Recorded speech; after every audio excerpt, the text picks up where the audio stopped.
کہ ختم نبوت زندہ باد، ختم نبوت زندہ باد، ختم نبوت زندہ باد، ختم نبوت زندہ باد۔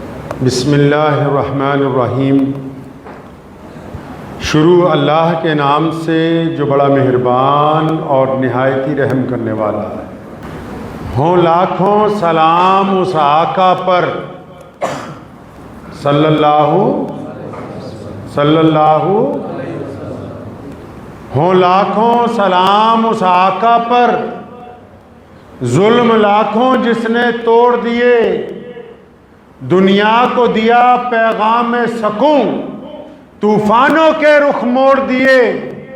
اس محسن عالم نے دنیا میں کیا کیا نہ دیا انسانوں کو، دستور دیا، منشور دیا، نئی راہیں دی، نئے موڑ دیے۔ کہتا ہے نا کہ جتھے میرے حضور دے قدم لگے صلی اللہ درود شریف ذرا تھا صلی اللہ کہ جتھے میرے حضور دے قدم لگے، اس تھاں ورگی کوئی تھاں نہیں ہو۔ کہتا ہے جہاں میرے پیارے محمد صلی اللہ علیہ وسلم کا قدم مبارک لگ گیا، اب ایسی جگہ کوئی اور جگہ نہیں ہے۔ عرش معلی سے اعلیٰ مقام ہے روضہ رسول صلی اللہ علیہ وسلم کا، کہ جتھے میرے حضور دے قدم لگے، اس تھاں ورگی کوئی تھاں نہیں ہو، تے جس دیاں قسماں عرش تے رب کھاوے، اس نا ورگا کوئی نا نہیں ہو۔ قرآن نے کہا نا طٰہٰ یاسین مدثر، کہندے جتھے میرے حضور دے قدم لگے، اس تھاں ورگی کوئی تھاں نہیں ہو، جس دیاں قسماں عرش تے رب کھاوے، اس نا ورگا کوئی نا نہیں ہو، تے جیڑی میرے حضور دا منہ چومے، اس ماں ورگی کوئی ماں نہیں ہو۔ چلو چلیے جالیاں ہیٹھ بئیے، وہ دی چھاں ورگی کوئی چھاں نہیں ہو۔ رمضان المبارک کا 2024 کا آج آخری جمعہ ہے۔ دل میں خیال آیا کہ داستان اسلام پہ گفتگو کی جائے کہ وہ کیا خاصیت تھی کہ پیارے محمد صلی اللہ تعالیٰ علیہ وسلم نے 23 سال میں اتنا بڑا انقلاب برپا کیا، 23 سال میں اتنا بڑا دین قائم کیا۔ 23 سال کی صرف چھوٹی سی زندگی میں 40 سال کی زندگی جب ہوئی نبی علیہ السلام کی، تو آپ صلی اللہ علیہ وسلم نے لوگوں کو بتایا کہ میں اللہ کا رسول ہوں اور تمہارے لیے پیغام محبت اسلام کی شکل میں لایا ہوں۔ تو پھر کتنے سال؟ 63 سال کی عمر میں پیارے محمد علیہ السلام اس دنیا سے واپس تشریف لے گئے۔ 23 سال میں دین کہاں ہے؟ شام کو جہاں سورج ڈوبتا ہے وہاں تک اذان جاتی ہے، صبح کو جہاں سے سورج نکلتا ہے وہاں سے اذان شروع ہوتی ہے۔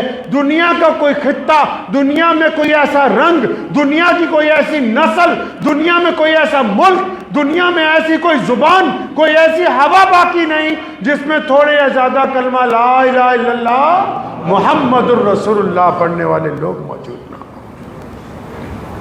یہ انقلاب کوئی اور برپا نہیں کر سکا آج تک کائنات میں۔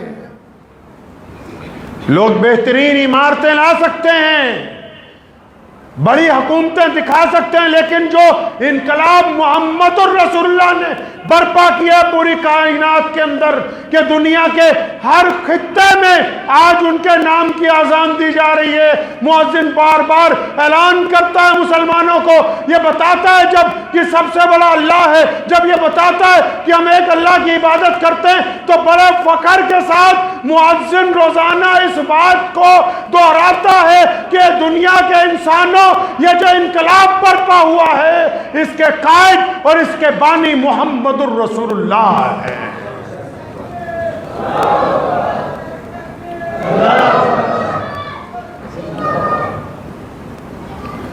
آئیے پیچھے چلتے ہیں 1450 سال پہلے کیا کیا کہ آج ہم جیسے ناکارہ لوگ جن کو کوئی پوچھتا نہیں تھا ان کو بھی اللہ تعالیٰ نے عزت عطا فرما دی، جن کا کوئی نام نہیں تھا، پہچان نہیں تھی پوری دنیا میں، وہ بھی آج لوگ کہتے ہیں میاں صاحب، خان صاحب، انصاری صاحب، فلاں صاحب اور فلاں صاحب۔ یہ عزتیں آئی کہاں سے؟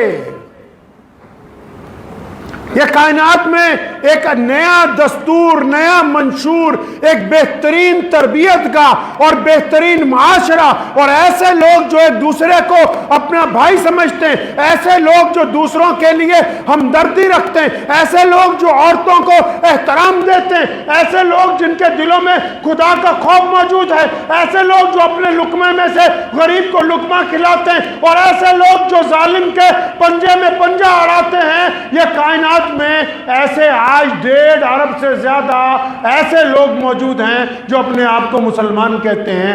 ان تک دین پہنچا کیسے؟ وہ کیا وجوہات تھی جو محمد رسول اللہ صلی اللہ علیہ وسلم کا پیغام تک پہنچا؟ آج رمضان المبارک کے اس جمعے میں ان دنوں کو ہم یاد کرتے ہیں جب دنیا ایسی نہیں تھی،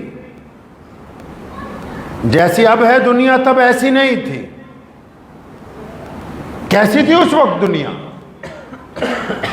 آئیں پیچھے چلیں، پیارے محمد صلی اللہ علیہ وسلم کی جس سال پیدائش ہوتی ہے اس سے پہلے کا جو عرصہ گزرا ہے، سیدنا ابراہیم علیہ السلام کے بعد سے لے کے پیارے محمد علیہ السلام کی آمد کے درمیان کا جو عرصہ ہے کئی 100 سال کا،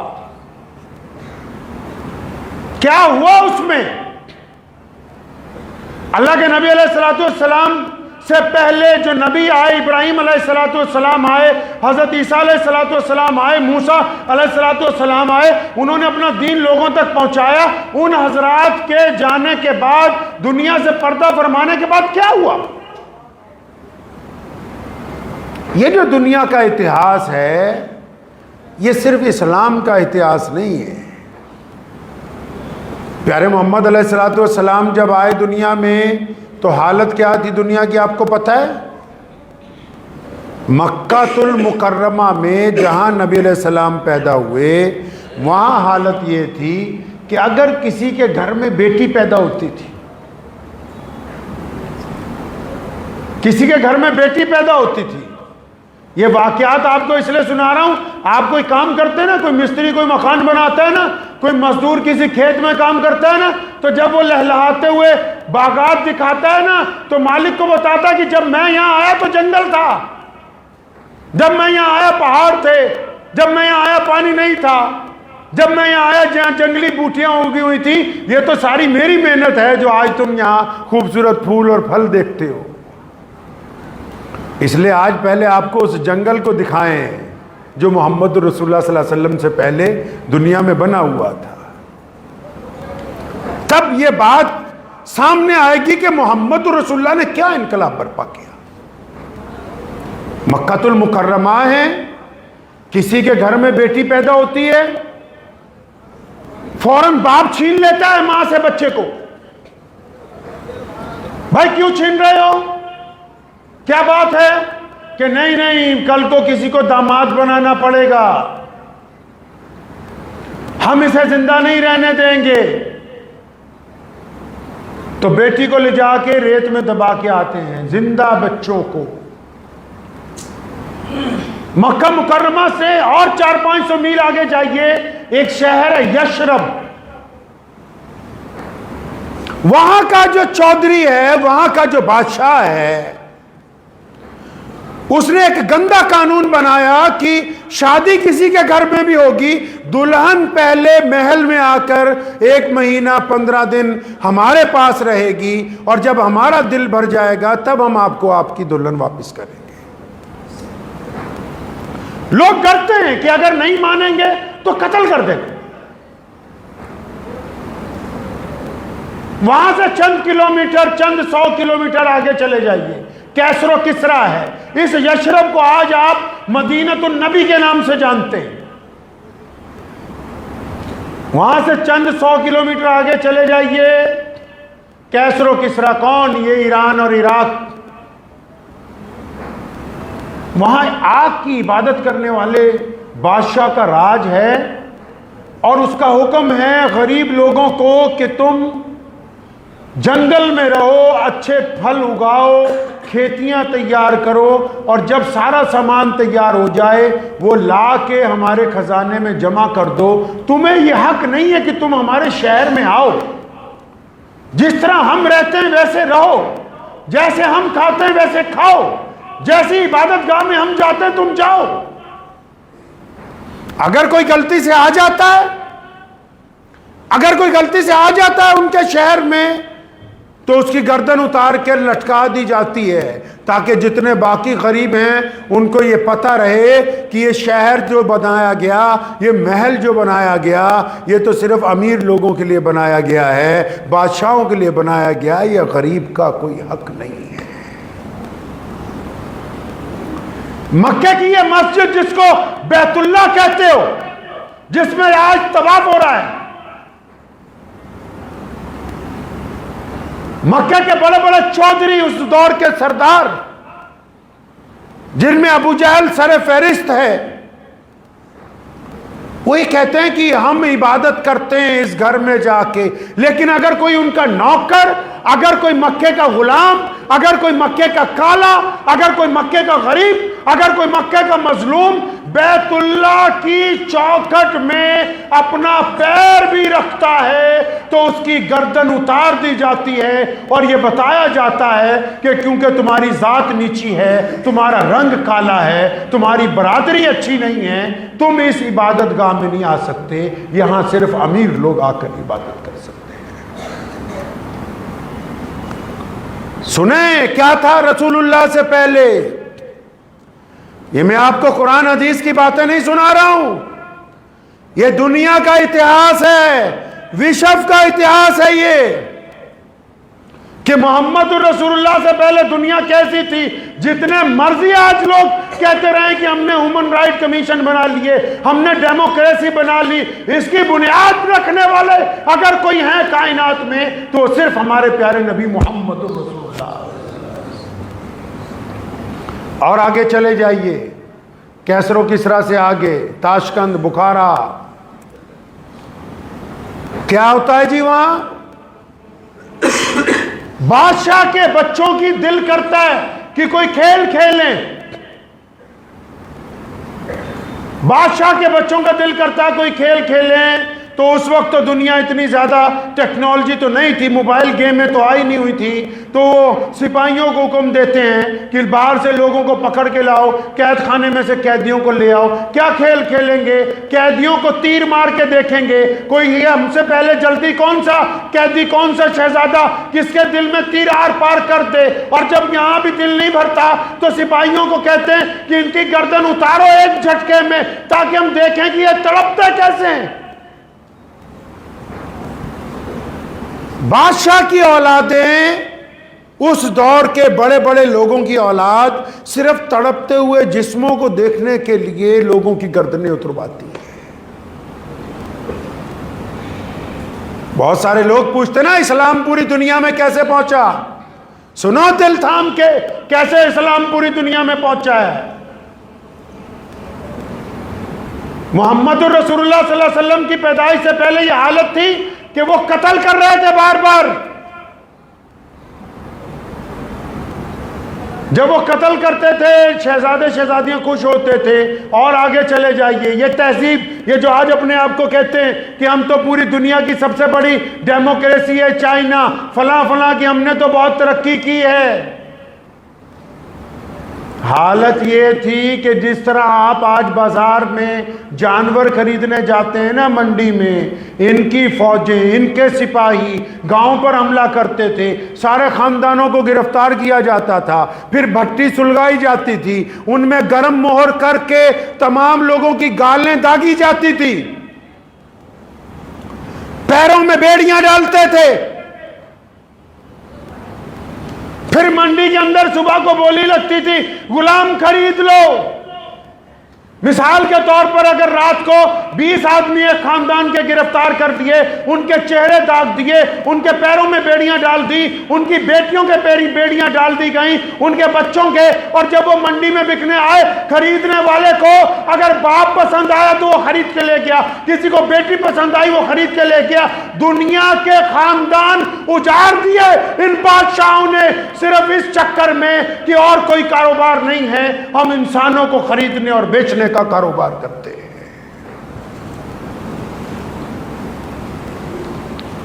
یہ نئی دنیا جس کو آپ امریکہ کہتے ہو,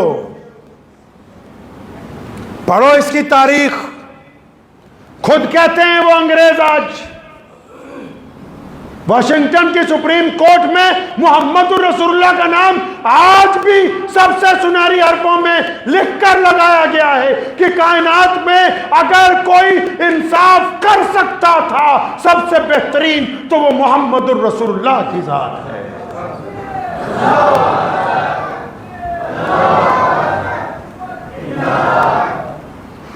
یہ جو اپنے آپ کو نئی دنیا کہتے ہیں, جس کا نام آپ نے امریکہ رکھا, وہاں جب کھیت میں, اس کے اوپر فلمیں بھی بنی ہوئی ہیں, آپ دیکھ لیجئے گوگل کے اوپر جا کے, جب کھیت میں کوئی ذمہ دار کے پاس کوئی کام کرتا ہے اس کا مظاہرہ, اور اس کو خود کھانے کو کچھ نہیں ملتا, جن دنوں میں نئی فصل لگانی ہوتی ہے, اگر ہفتہ گزر جائے, 15 دن گزر جائیں, وہ بار بار اپنے مالک کو بولے, ذمہ دار کو جا کے بولے کہ تھوڑا سا اناج دے دو, میرے بچے بھوکے ہیں, میں ان کو کھانا کھلانا چاہتا ہوں, میرے بچے بستر پر لگ گئے, ان کے پاس روٹی نہیں ہے, پانی پی پی کے, درختوں کے پتے کھا کھا کے ان کی حالت خراب ہو گئی, اگر تھوڑا سا اناج ہمیں دے دو گے ہمارے بچوں کی جان بچ جائے گی. ذمہ دار اس کو مارتا ہے, پیٹتا ہے, وہ دوڑتا ہوا جاتا ہے, عدالت میں درخواست لگاتا ہے کہ میرے ذمہ دار نے مجھے کھانا نہیں دیا, میرے بچے مرنے والے ہیں. تو اس دور کی عدالت یہ فیصلہ کرتی ہے کہ کیونکہ تمہارا رنگ کالا ہے اور تم غریب ہو, تم انسانوں کی کیٹیگری میں نہیں آتے, تم کسی امیر آدمی کے خلاف درخواست نہیں دے سکتے. بہت لوگوں کو تکلیف ہوتی ہے اسلام دنیا کا سب سے بڑا دین کیسے بنا. سنو کیسے بنا. پیارے محمد صلی اللہ تعالی علیہ وسلم کے آنے سے پہلے اگر کسی سے قتل ہو جاتا ہے تو وہ جس بندے کو جو بندہ قتل کرتا ہے تو مرنے والے کا بیٹا اس انتظار میں جوان ہوتا ہے کہ اس کو ماروں گا, اور پھر جب اس کا قتل ہوتا ہے تو اس کی اولاد کہتی ہے کہ اس کو ماریں گے. نسلیں گزر جاتی ہیں, خونی جنگیں بند نہیں ہوتی ہیں. لوگ کہتے ہیں اسلام پوری دنیا میں پہنچ گیا, اسلام نے یہ کر دیا. اس اسلام سے آنے سے پہلے تھا کیا؟ اسلام کے آنے سے پہلے جو لوگ خدا کی بات کر رہے تھے, جو عبادت کی بات کر رہے تھے, جو عبادت گاہوں میں بیٹھے ہوئے تھے, وہ خود بڑے بڑے حکمرانوں کے چمچے تھے. وہ یہ نہیں چاہتے تھے کہ ہمارے حکمران ہم سے ناراض ہو جائیں. یہ کائنات میں سب سے پہلے محمد الرسول اللہ آئے ہیں. سنو پیارے پیغمبر نے کیا کیا ہے. پیارے پیغمبر محمد رسول اللہ صلی اللہ علیہ وسلم جب مکے کی زرزمین پر پیدا ہوئے, نبی علیہ السلام کی عمر جب 40 سال ہو گئی, نبی علیہ السلام کو حکم دے دیا گیا. اللہ نے بھیجا تو اسی لیے تھا, پیارے پیغمبر کو بھیجا اسی لیے تھا کہ پوری کائنات میں آپ نے انسانوں کو ان کے رب سے ملوانا ہے, آپ نے انسانوں کو برابری کا درجہ دینا ہے. تو ہمارے پیارے پیغمبر علیہ السلام نے کیا کیا بھائی؟ نبی علیہ السلام نے کیا کیا؟ بیت اللہ میں عبادت تو پہلے بھی ہوتی تھی, بیت اللہ میں طواف تو پہلے بھی ہوتا تھا. رسول اللہ صلی اللہ علیہ وسلم نے کیا کیا؟ دنیا والوں نے دھوکہ دینے کی کوشش کی, دنیا کو, خدا کو دھوکہ دینے کی کوشش کی. اور جب پیارے پیغمبر محمد رسول اللہ صلی اللہ علیہ وسلم آ گئے تو نبی علیہ السلام نے جب پہلی مرتبہ سب کو اکٹھا کیا, اب اس میں آپ بھی سن لو مسلمانوں, تمہارے لیے تربیت کی پہلی بات ہے. نبی علیہ السلام نے کیا کیا بھائی؟ سب سے پہلے پیارے محمد علیہ السلام کے پہاڑ پہ کھڑے ہوئے تو جتنے لوگ سامنے آئے تھے ان کو یہ نہیں کہا کہ آؤ ایک اللہ کی عبادت کریں،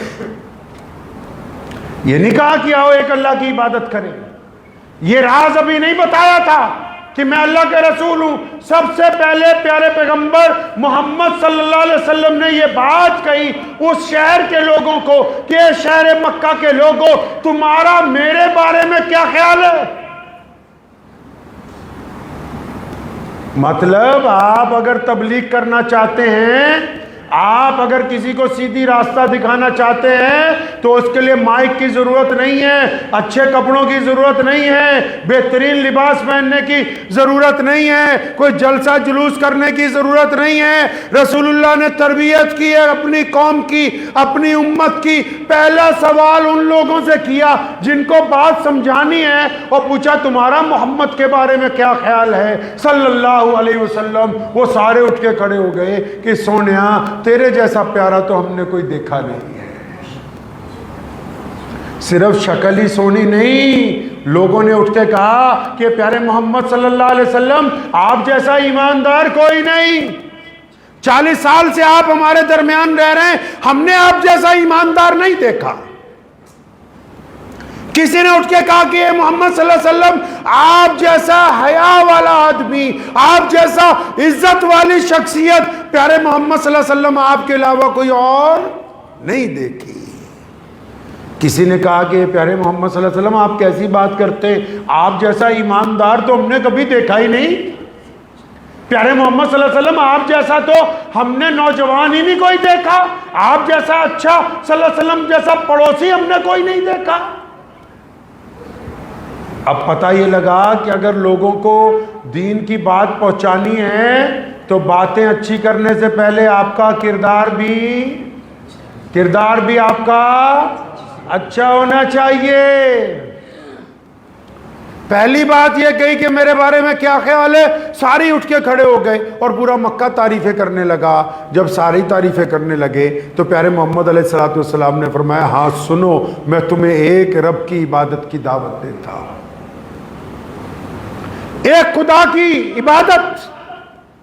ساری دنیا نے کہا خدا ایک ہے، محمد رسول اللہ نے کہا خدا ایک ہے، لیکن ابو جہل دشمن کیوں بن گیا، عتبہ کیوں دشمن بنا، ولید کیوں دشمن بنا؟ کیونکہ پیارے پیغمبر نے یہ بات سمجھائی کہ جس طرح تم رشتوں میں وفاداری لانا چاہتے ہو، تم چاہتے ہو کہ تمہاری بیوی کسی اور سے تعلق نہ رکھے، ایک عورت چاہتی ہے کہ اس کا مرد کسی اور سے تعلق نہ رکھے، ایک بیٹا چاہتا ہے کہ اس کا باپ اسی کو پیار کرے، ایک باپ چاہتا ہے کہ اس کا بیٹا اسی کو کہنا مانے۔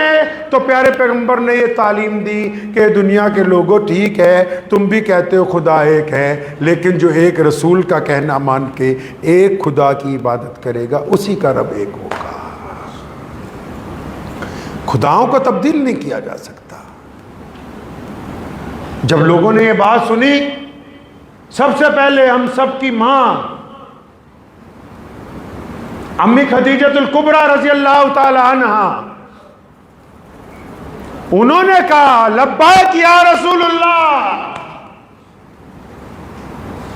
جو نعرہ لگاتے نہیں لبیک یا رسول اللہ، یہ سب سے پہلے ہم سب کی ماں محمد رسول اللہ کی زوجہ محترمہ ام المومنین امی خدیجۃ الکبریٰ نے سب سے پہلے کہا لبیک یا رسول اللہ، میں آپ کے ساتھ۔ اب پھر دوسرے نمبر پہ کون آئے؟ پیارے محمد صلی اللہ علیہ وسلم کے بچپن کے دوست، رسول اللہ کے جوانی کے دوست، رسول اللہ صلی اللہ علیہ وسلم کے پڑوسی، رسول اللہ صلی اللہ علیہ وسلم کے محلے میں رہنے والے، کون جی؟ سیدنا ابو بکر صدیق رضی اللہ تعالیٰ عنہ۔ فرمایا یا رسول اللہ لبیک، آپ کا تو کردار ایسا ہے، آپ جو کہتے ہیں وہ ہے ہی سچ۔ سیدنا خالد ابن ولید رضی اللہ تعالیٰ عنہ جب ملک شام میں تھے تو وہاں انہوں نے ایک مسلمان کا قتل کر دیا. حضرت عمر فاروق کو پتہ لگا, ابو بکر صدیق خلیفہ تھے اور وہ بہت بڑے جنرل تھے خالد ابن ولید, ان کو واپس بلایا. حضرت عمر فاروق اتنے غصے میں تھے, جب خالد ابن ولید مسجد نبوی میں پہنچے انہی کا تیر نکالا اور جب مارنے لگے تو رک گئے کیونکہ خلیفہ سامنے موجود تھے, اور پوچھا تم نے کیوں ایک مسلمان کا قتل کیا, تم نے کیوں اس مسلمان کی گردن ماری؟ حضرت خالد ابن ولید نے کوئی لمبی چوڑی بات نہیں کہی. سیدنا ابو بکر صدیق اور عمر فاروق کو بس اتنا ہی کہا, فرمایا جس کو میں نے مارا ہے نا, جب وہ میرے پاس آیا تو اس نے کہا کہ تمہارے نبی کہتے ہیں کہ زکوٰۃ دو. کہتے ہیں چلنے لگے کہ جب اس نے یہ نہیں کہا کہ ہمارے نبی, جب اس نے لفظ تمہارا استعمال کیا تو میں سمجھ گیا کہ یہ رسول اللہ کا دشمن ہے. جب اس نے یہ بات کہی تو اسی عمر فاروق نے گلے سے لگا کے ماتھا چوما, فرمایا اگر اس بات کے اوپر مارا تو بالکل درست مارا ہے, کہ کسی مسلمان کو یہ حق نہیں پہنچتا کہ نعوذ باللہ وہ ایمان والا بھی ہو اور لفظ تمہارا استعمال کر دے. تو سیدنا ابو بکر صدیق نے کہا لبیک یا رسول اللہ. اور ادھر غلاموں میں سے ایک غلام اٹھا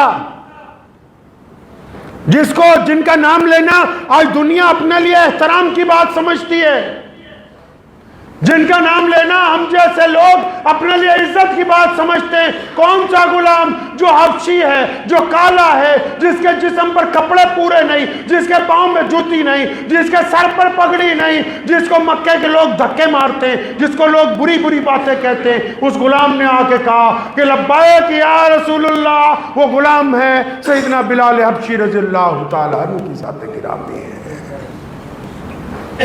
اور یہاں پھر رشتہ داروں کی بھی بات کرتا چلو.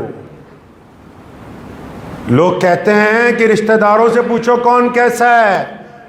نبی علیہ السلام کے ایک رشتہ دار ایک بادشاہ کے پاس گئے, اس نے پوچھا بتا رسول اللہ کیسے ہیں؟ تو فرماتے میں نے بڑی کوشش کی کہ برائی کروں,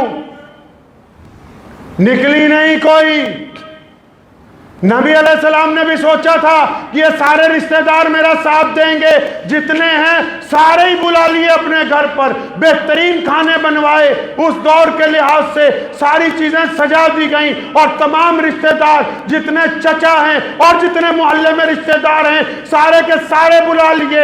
اور ان کی بدبختی دیکھو, جب رشتہ داروں کو یہ بتایا کہ میں رب کا رسول ہوں اور دنیا کے لیے پیغام محبت لے کے آیا ہوں, ساروں کو سانپ سونگھ گیا, سانپ سونگھ گیا رشتہ داروں کو. اور جب یہ سارے چپ ہو گئے تو رشتہ داروں کے بالکل پیچھے ایک بیٹا بیٹھا ہے, محمد رسول اللہ کے چچا کا بیٹا ہے, رسول اللہ سے محبت کرنے والا ہے, لیکن اس کی عمر ابھی کم ہے, 14-15 سال صرف عمر کم ہے. وہ بچہ اٹھا, اپنے پاؤں کو پنجوں کے بل اوپر اٹھایا, پھر دونوں ہاتھ ہوا میں اٹھائے اور زور سے آواز لگائی, کیا لبیک یا رسول اللہ. وہ جو پیچھے کھڑا ہے سب سے بچہ, وہ مولا علی کرم اللہ وجہ ہے. فرمائے کوئی تمہارا ساتھ دے نہ دے, علی تمہارے ساتھ ہے.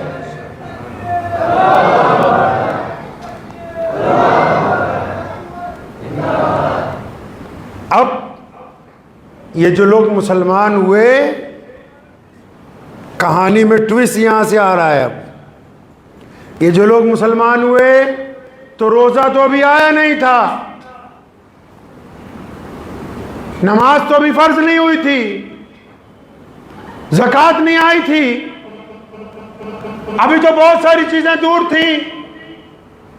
ان لوگوں نے پوچھا یا رسول اللہ ہم نے تو آپ کو مانا ہے, آپ کے رب کو مانا ہے یا رسول اللہ, اب بتائیں تو صحیح ہم نے کرنا کیا ہے, ہماری زندگی کا مقصد کیا ہے, ہمارا مشن کیا ہے, لوگوں کو کیا بتانا ہے. قربان جاؤ سنو اب دنیا کے لوگوں اور مسلمانوں, دل تھام کے اس کو اپنے دل پر نقش کر لو. پیارے پیغمبر محمد رسول اللہ نے اس وقت دنیا میں دین کو پھیلانے کا پہلا اعلان کیا تھا, اور یہ کہا کہ ابو بکر رضی اللہ تعالیٰ عنہ کو, سیدنا بلال حبشی کو یہ بتایا, مولا علی رضی اللہ تعالیٰ عنہ کو یہ بات سمجھا دی کہ جس بندے نے کلمہ لا الہ الا اللہ محمد رسول اللہ پڑھ لیا ہے, جو ایک رب کو ایک رسول کو ماننے لگا, اب اس پہ لازم ہے کہ کائنات میں سے چھوا چھوت کا خاتمہ کر دے. اب اس پہ لازم ہے کہ امیر اور غریب ایک ہی صف میں کھڑے ہوں، اب اس پہ لازم ہے کہ گورا اور کالا آپس میں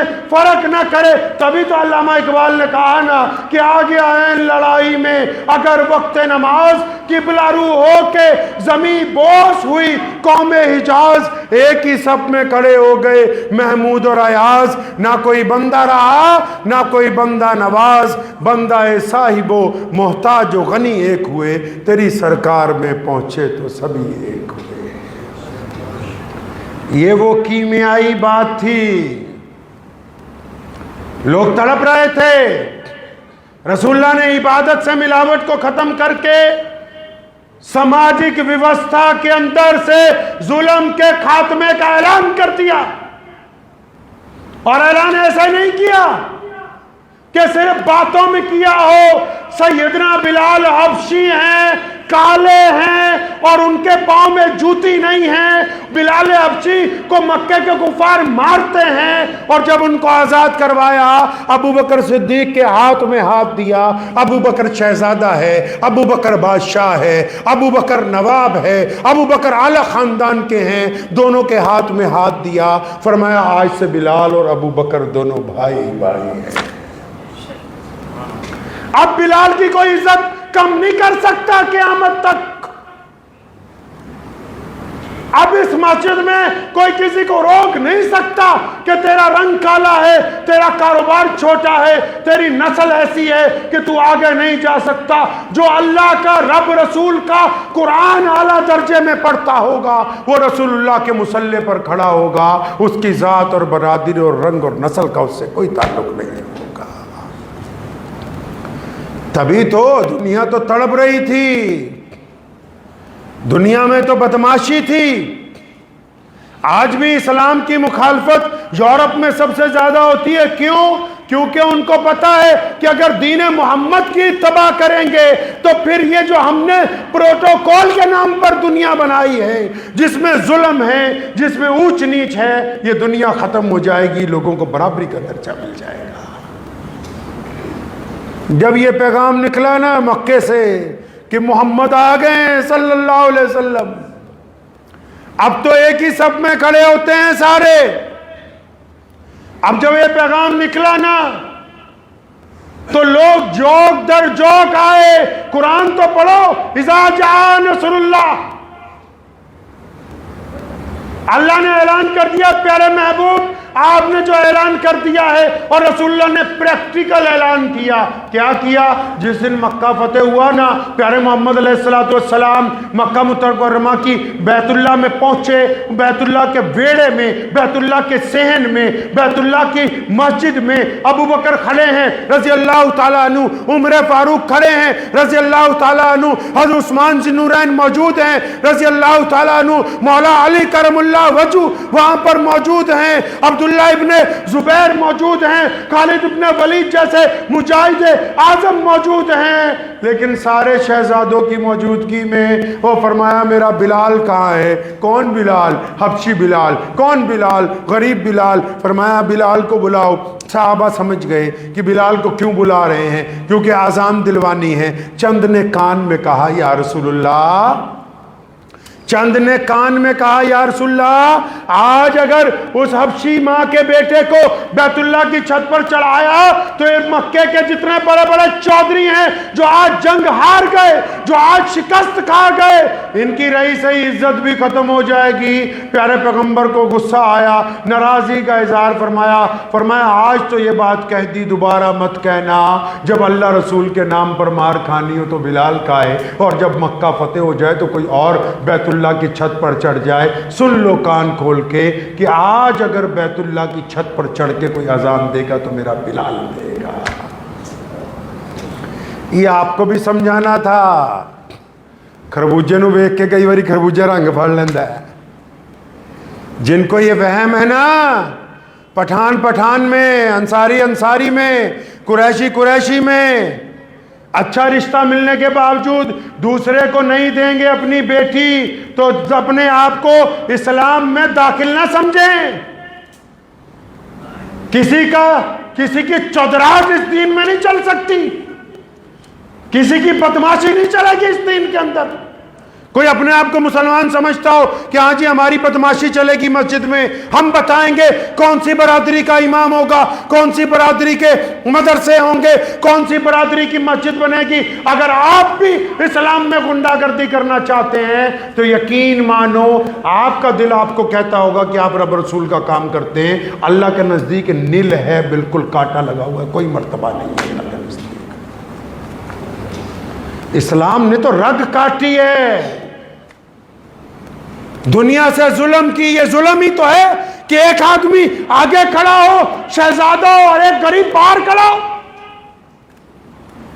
انصاف اس کو کہتے ہیں۔ مکہ تو بہت بڑی مسجد ہے اور اس لدھیانہ کی تاریخی جامع مسجد میں ہم بیٹھے ہیں، انصاف اس کو کہتے ہیں کہ جو لوگ صبح آخری جمعے کی نماز پڑھنے 12:30 بجے آئے، اب چاہے وہ کھیت کے مزدور ہیں، چاہے ان میں کوئی رکشہ چلانے والا ہے، چاہے کوئی فیکٹری کا مالک ہے، چاہے کسی رنگ کا ہے، کسی نسل کا ہے، وہ اس وقت مسجد کے اندر بیٹھے ہوئے ہیں، اے سی کی ٹھنڈی ہوا کھا رہے ہیں۔ اب اگر کوئی کروڑ پتی بھی آئے گا، کوئی بڑا افسر بھی آئے گا، کوئی وزیر بھی نماز پڑھنے آ جائے تو مسجد کے باہر لگی ہوئی سڑک کی صفوں پر اس کو نماز پڑھنی ہوگی۔ یہ محمد رسول اللہ کا دین ہے، یہ وہ پریکٹیکل نظام ہے۔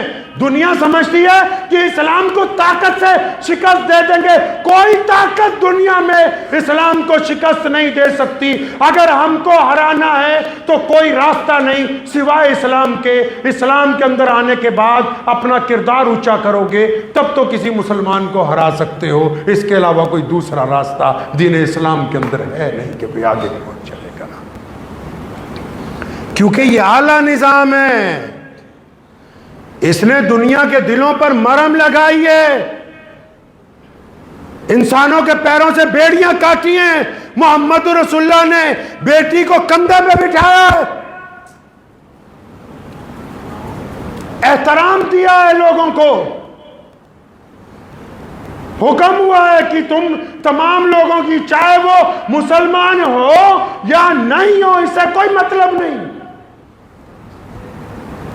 آپ میں سے کئی لوگ پوچھنے لگ پڑتے ہیں کہ جو فلاں اسلامی ملک میں فلاں غیر مسلموں کی عبادت گاہ بن گئی، وہ عبادت گاہ غیر مسلموں کی جو بنی ہے وہ اسلام کے اعلیٰ نظام کی مثال ہے، ان کا کوئی کمال نہیں ہے اس میں۔ اسلام نے عدل اور انصاف کو قائم کیا۔ اگر کوئی بندہ ایمان میں نہیں ہے، آپ کے مذہب میں نہیں، اور آپ اس ملک میں حکومت کرتے ہیں تو ان کی عبادت گاہوں کی حفاظت کرنا بھی آپ کی ذمہ داری ہے۔ محمد رسول اللہ نے ہمیں یہ بات سمجھائی کہ جب تم کہیں جاؤ گے تو لوگوں کی بیٹیوں کی عزت کرنا، ان کے بڑوں کے احترام کرنا، ان کے مذہبی رہنماؤں کا احترام کرنا، ان کی عبادت گاہوں کا احترام کرنا۔ یہ کمال اگر عطا ہوا تو محمد رسول اللہ کی طرف سے عطا ہوا ہے۔ اب جب یہ پیغام نکلا نا مکے سے، طوفان کی طرح، جیسے بارش کا پانی تیزی سے چلتا ہے، جیسے دریا کی لہریں چلتی، جیسے سمندر کی لہریں چلتی، بڑے بڑے لوگ آئے اس کے آگے بند باندھنے کے لیے۔ رچرڈ آیا بار بار، ملکہ برطانیہ نے بند باندھنے کی کوشش کی اسلام کے آگے، فرانس کے بادشاہ بار بار آئے، جرمن بار بار نکل کے اسلام کے سامنے آئے کہ اسلام کا بند باندھنا ہے۔ اللہ کے بندے، تم اس دریا کے آگے کیسے بند باندھ سکتے ہو جو امیر اور غریب، چھوٹے اور بڑے کو ایک ہی چلو کے ساتھ پانی پلانے کے لیے تیار ہو؟ تم اس کے آگے بند نہیں باندھ سکتے ہو۔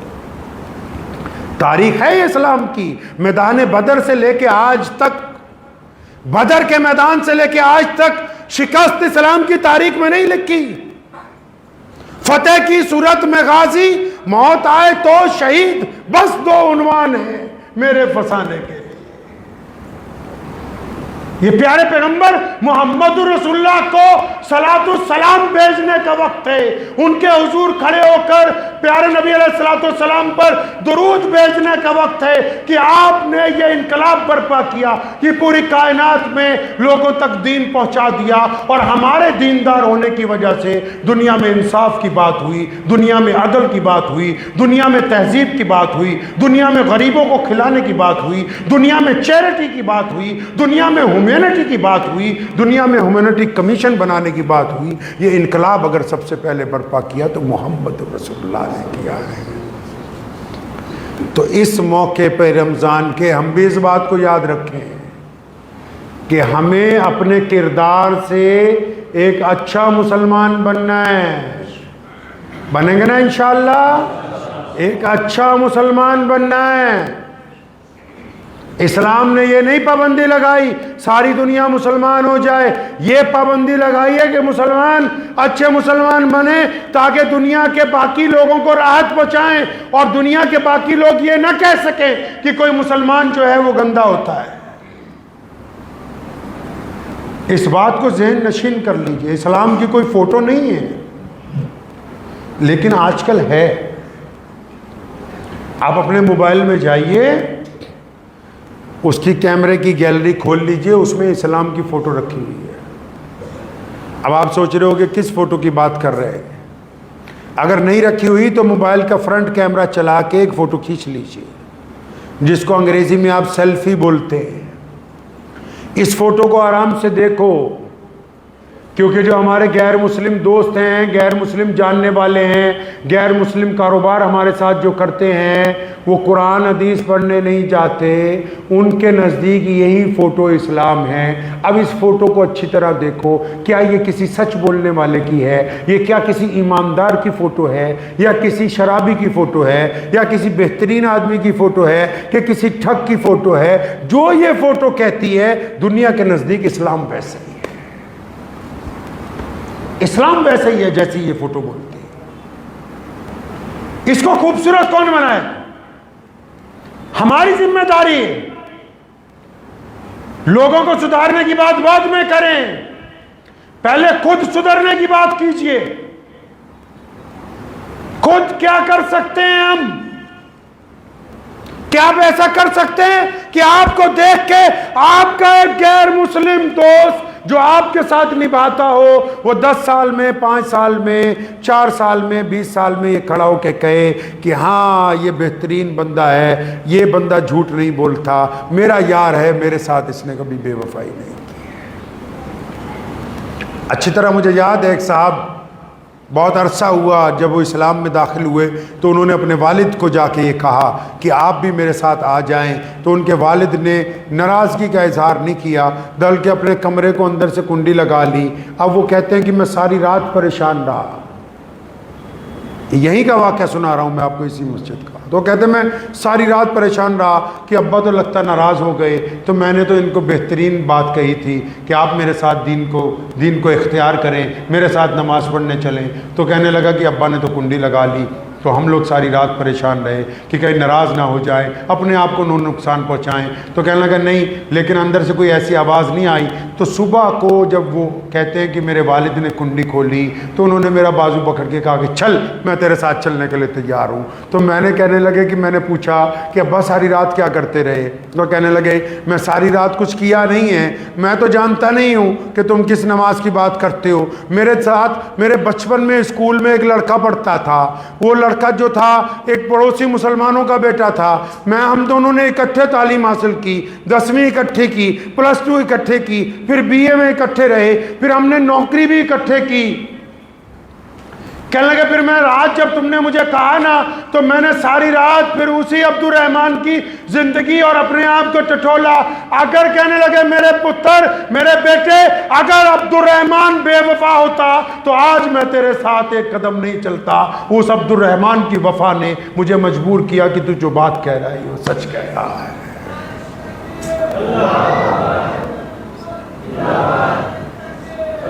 تو سمجھ گئے بات آپ؟ اسلام نے یہ نہیں کہا کہ کسی مذہب کی برائی کرو، اسلام نے کہا اپنی کوالٹی اچھی بناؤ. دنیا کا بھی یہی دستور ہے. آپ نے دیکھا ہوگا بڑے کچھ لوگ اسلام مخالف باتیں کرتے ہیں. ارے جو بڑے ہوتے ہیں ان کے خلاف باتیں ہوتی ہیں. آپ ان کا جواب نہ دیجئے، آپ اپنا کردار اچھا کیجئے، اپنا کردار اچھا کیجئے. آپ کے کردار سے پتہ لگنا چاہیے کہ واقعی یہ بہترین ایمان والا ہے. آپ کے کردار سے کسی کو اسلام اچھا لگے یا نہ لگے اس کی کوئی ضرورت نہیں، لیکن کوئی یہ نہ کہے کہ یہ فلاں بندہ مسلمان ہونے کے باوجود بے ایمان ہے. رسول اللہ نے پوچھنا ہے قیامت والے دن. کریں گے انشاءاللہ تعالی؟ دعا کیجیے اللہ تبارک و تعالی مجھے بھی اور آپ سب کو بھی ان باتوں پر عمل کی توفیق عطا فرمائے۔ وآخر دعوانا ان الحمدللہ رب العالمین۔ G S herbal wholesale ayurvedic ادویات کا قابل اعتماد مرکز۔ تجارت کے خواہش مند حضرات کو ہم مکمل ٹریننگ دیتے ہیں۔ ہمارے ساتھ تجارت کر کے بھرپور پیسہ کمائیں۔ علماء کرام، حفاظ، ڈاکٹرز اور میڈیکل والوں کے لیے خصوصی رعایت۔ تفصیلات کے لیے ابھی رابطہ کریں۔ قاسمی حج عمرہ ٹورز اینڈ ٹریولز، حج عمرہ اور دیگر مقدس مقامات کی زیارت کا بھروسے مند مرکز۔ حج عمرہ جانے کے خواہش مند حضرات اسکرین پر دیے گئے نمبرات پر کال کریں۔